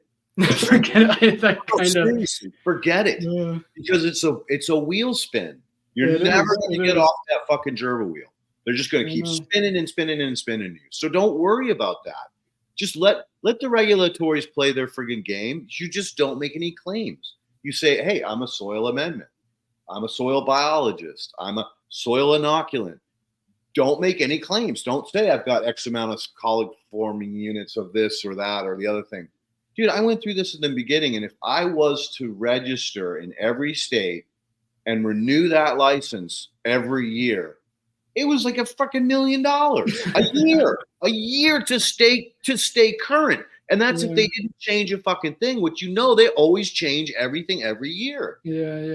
Yeah, I mean, I talked to Omri, and like, because I can see like pathogens now, like I think I have a pretty good grasp on like pathogenic organisms, like better than any other methodology. And now that it's quantitative, but they don't accept any DNA based data for like E. coli. It has to be like CFUs or an MPN analysis, and they just don't care about. Dude, you want to hear something really scary? We were forced to do plate counts for the muncher juice. I sent to 3 different vendors, right? I spent like $1,500. 3 different vendors, 3 different samples, all identical, right? So each vendor got 3 samples identical. Yeah. Not one of them came back correct. Some of them had, you got 2 hots and 1 cold. This one said, you got 2 colds and 1 hot. When we did the DNA on it, 0. There was no E. coli whatsoever in the fucking data. So to me, I went back and I said, "You guys, are your plates fucking clean? Like, what is your like? How are you testing?" I asked them, I want one of your plates because I'm going to send it off to have it tested. And they're like, oh, no, we can't do that. We have a vendor agreement and we have to protect the, intellectual property of our vendor. Fuck you. You're doing this to charge people more money. So you send them a hot test, and now they got to test again. Right? Yeah, so like part of the more tests they have to do. Part of the benefit of my analysis that if I could get it approved was like for $125, I can do like a beneficial microorganisms test and a pathogen test in like a single sample. And I would imagine I would be undercutting the vast majority of the market providing all of that testing. And I think even like biomakers, it's like what, $200 and something to run one of their samples. And if I can undercut them by half, like I feel like there's like a large potential there for me to make money, but also to save a lot of people money as well. And that, I mean, the main reason I started this company was just to provide access to this this kind of information and DNA sequencing to people that don't have access to it and need it and would be beneficial to them. So I'm once again running into like regulatory stuff, which I think you're probably right. I'm just going to have to try and ignore it. But I've had, a few different people call me up and say, oh, can you do a pathogen test? And I'm like, I'm not certified. I would also need to have like a certified lab space, and that just starts adding overhead and everything. So normally at this time, actually about 10 minutes ago, we would have started taking questions, but you were sure. You were on a roll and I didn't want to fucking slow you down. I'm happy to take questions now. Yeah, so we'll get Ken on here, but again, don't worry about the regulatory shit. Just stay in your lanes, do the right thing, and trust me, everything will come to you. You just have to believe. Well, and that's basically what Patrick Cush is saying here. Zach is a guy to keep an eye on. He's got the fire. Yep, agreed. So yeah, people are looking, going, oh yeah, man, this guy's gonna go places. We want to make sure we're following him. So I hope so. We'll see. Do you have an IG account, Zach? Yeah, I have Instagram. I just started my company. It's Agrigo Data. There it is. There you go. On the screen. I need to start I'm gonna be writing more blog posts soon. Hopefully more posting on Instagram, but I'm choosing either to take care of my kids, write a blog post, work on getting this report out, working on regulatory stuff. There's 5 different things that I need to be doing, and I haven't really been doing any of it. But relax. It'll all fall into place. It'll all fall into place. This one's for you, Leighton. Thanks for sharing your experience. Is there a place we can source Muncher juice yet? Working on it. Okay. That's all I can say is I'm working on it. Similar regulatory issues to some extent, but also we've got logistics. But stay, keep an eye on it. As soon as I can get a legitimate source or continuing source of it, I'll let people know. Okay, good. And it'll be coming up on this channel. You know that. Absolutely. If weeds are indicators of what the soil needs, composting tea or it should be compost tea or weed pickle juice be reapplied to a field be the answer to go a crop needs? I would say, yeah. I mean, that's what nature does, is it grows the plant, it dives and falls back onto the soil to cycle those nutrients so the next succession of plants can come in. So you're just speeding up the process. Okay, there you go. Just make sure cocoa coir is washed of the salts. I would think for the worms. I know when we buy cocoa coir, we wash it out to strip the salt. Oh, really? I didn't know it had salts in it. So bottom line, there's 2 different types of coir. There's coir that comes from the Pacific Rim. That coir is grown in what's called brackish water. So there's a lot of salt built up in the fibers, okay? And they don't handle it very well. They overcompress it because they have to ship it across the sea. So they ruin the structure of it. And yeah, it's got tons of salt and all kinds of contaminants from the handling. I mean, they driving these huge machines over, it's spilling oil, fucking grease, you name it. There's another resource here on this continent coming out of Mexico called Agro Coco. They do not grow in brackish water. They do not have the salt buildup. They do not overcompress it. So the fibers hold twice or 5 times the moisture that the shit from the Far East is doing. All right. So Agro Coco, source local, fuck the stuff from the other side of the ocean. Sorry to swear. Oh, well, we're all adults here anyway. So has anyone ever tried wool pellets? Now, I tried to find out because we were talking in the chat about substrates. I'm not sure if this is for growing in or for worms. Wool is an amazing product for soil. All right. It is so underutilized, wasted from most cases. It's just dumped. Seen a number of different studies on people just taking the raw wool after they've, processed it and then just tilling it into the soil and are having incredible results. Don't know all the ins and outs of it. Haven't had time to play with the science behind it. But for whatever reason, that hair, and I've heard of other people composting hair from hair salons and having really good results with it. So there's something in there in the actual fiber, the hair, that has a mineral or nutrient value that's supporting biology, whether it's in a compost pile or in the soil. Yeah, I've seen people use it to give structure to their soil and like soil blocking, where they'll add wool or wool pellets. And I think my guess is it's kind of a structural thing. And could it be used in worm composting? I haven't seen anyone do that, but I might give it a try. My wife has just gotten into spinning wool and all of that stuff. Nice. So we have a bunch of wool sitting around the house that I would love just to throw into the compost pile and get out of the house. Dude, do it. So I might give that a shot, actually. Yeah, do it and then come back on in 6 months and tell us what happened. Okay. Well, the craziest thing, guys, because when I was building beehives, I was insulating them with sheep's wool. I've got probably 700 or 800 pounds of it on my property right now. I haven't put it out in my property, but yeah, I'm gonna have to try this. Yes, and Zach, get back to us because you can actually do the analysis to tell us what's the difference between the shit that has the wool in it and the shit that doesn't have the wool in it. Now, the question would be, I haven't stripped the lanolin out. Is the lanolin do you want to keep the lanolin in or do you want to strip the lanolin out? Oh, any kind of oils are probably beneficial. Like think about neem oil, right? It's a biocide. Yeah. But it's not. It's also got some beneficial properties to help regulate pathogens, right? So, it's a biocide. It's killing diversity. Well, maybe it is, and maybe it isn't. It's not well studied. We don't really know. Yeah. But I think all like fish oils, they're huge. There's another thing that you need to test for, Zach, when you check on the wool is the lanolin, the oils that are in it. Is it good or bad?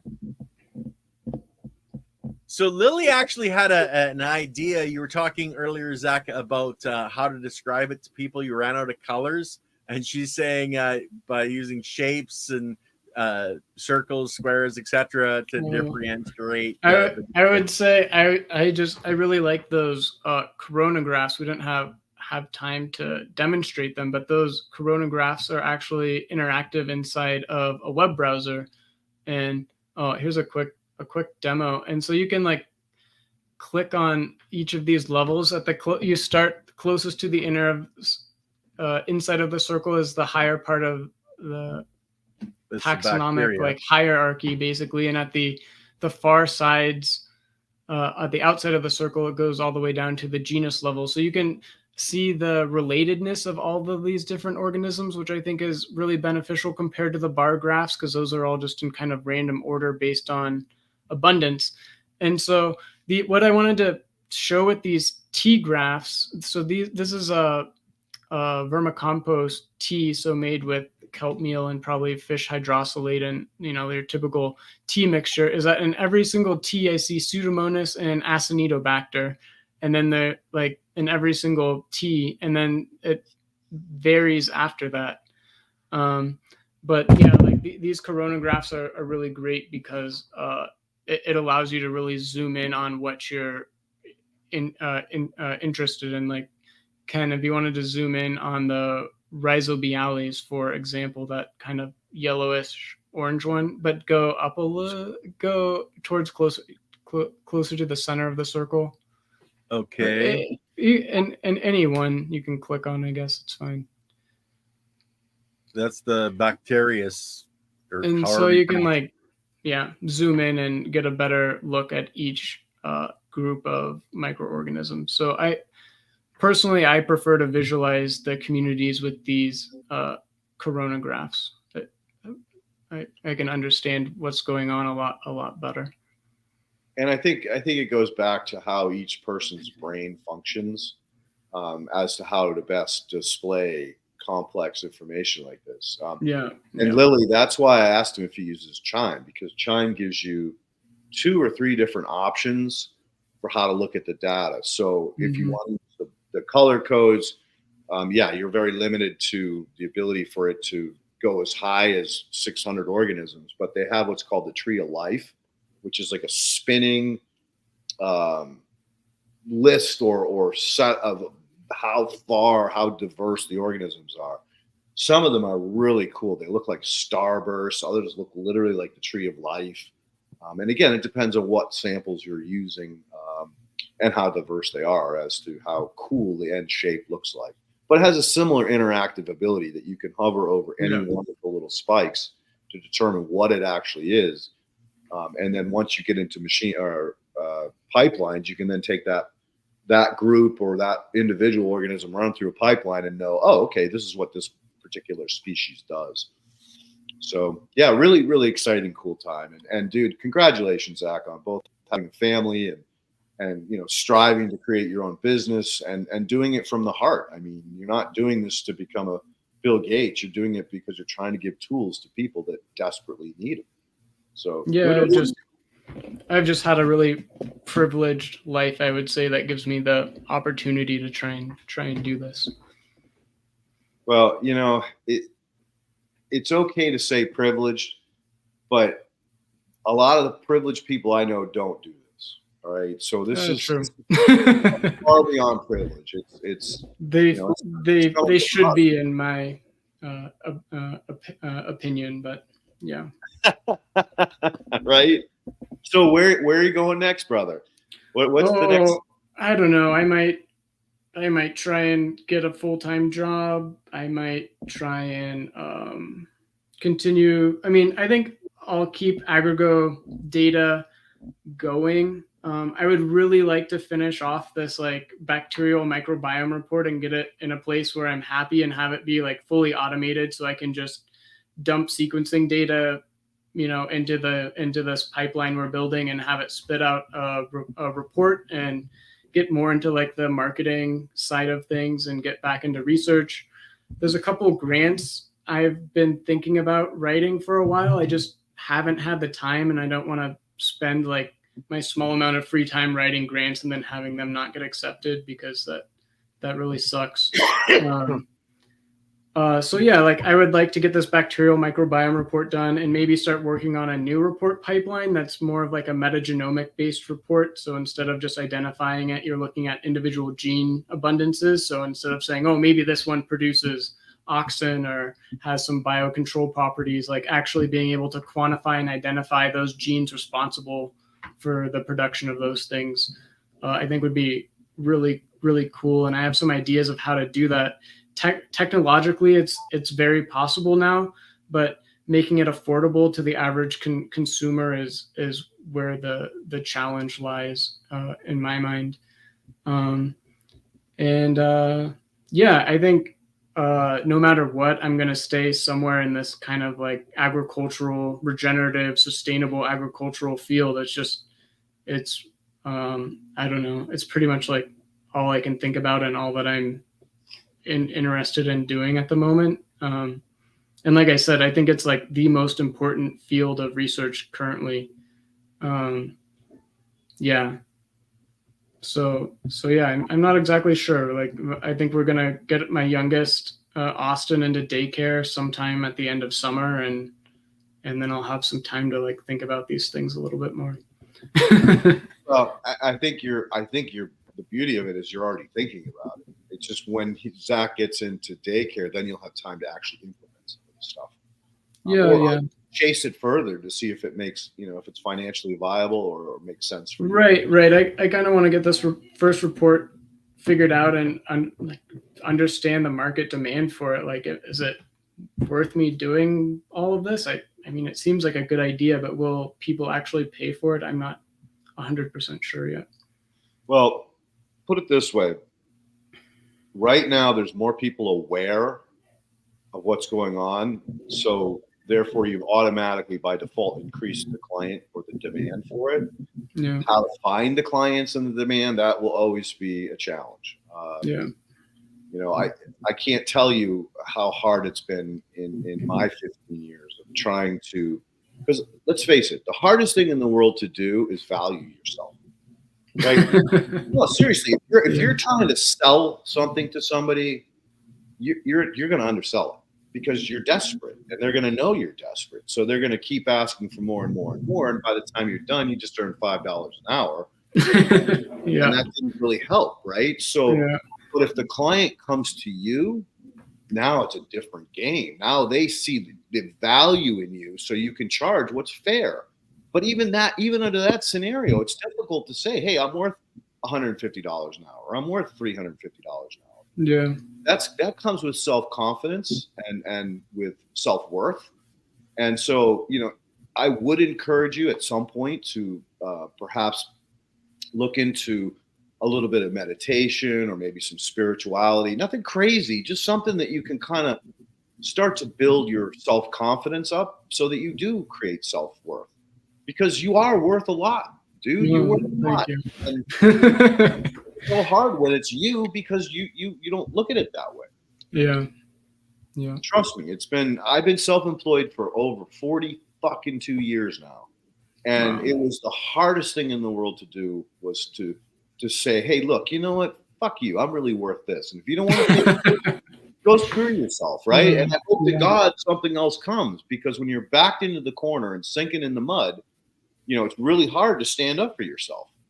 So, and that's where self-confidence comes in, and self-confidence builds self-worth. And then you're going to be like, yeah, I'm backed in the corner. I'm sinking in the mud. So what?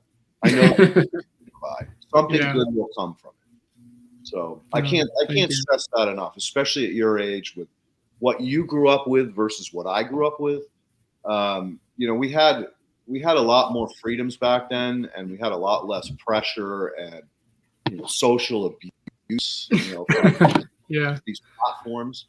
So it's a lot harder for your generation to build self-worth and self-help and spirituality. So there you go. Ground yourself. So that means take your shoes off and go walk in the grass today for 5 minutes. When we're done, I try and get outside once a day. Well, climb into your compost pile and inoculate yourself with biology, Well, let's go ahead.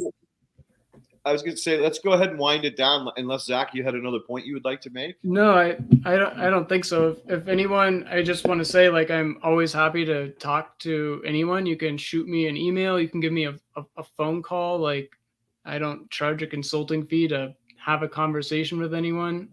If you have any questions, if you want any sequencing done, I'm not turning anyone away who wants to have sequencing done, but I'm just not a huge priority right now. But if it's something you're interested in, or if you would like to, if you're interested in writing grants to do your own research to benefit your company, whatever you might be doing, I'm happy to help you in the grant writing process, especially the microbiology part of it or the DNA sequencing part of it. So please, if anyone has any more questions, don't hesitate to reach out, email, phone, whatever is good. Cool. Awesome. Well, we really appreciate you taking 2 hours out of your incredibly busy life. Thank you so much for having me. I'm always happy to come and talk. I'm passionate about teaching and conveying these ideas that I've been kind of thinking about and learning about the past few years. Well, you did a great job, my friend. Yeah. And again, Thank you. deep respect and appreciation for who you are and what you're trying to accomplish. So Thank you. I keep up the appreciate good work. that a I lot. know you got people behind you, dude. Thanks. Got your back. Thank you. I will stick around, Zach. I'm going to end the broadcast, and we can talk more in a second once it's closed. Peace out, Sounds good. everybody. Have a great day. Thanks, Bye, Ken, everybody. as always, for all the work behind the scenes.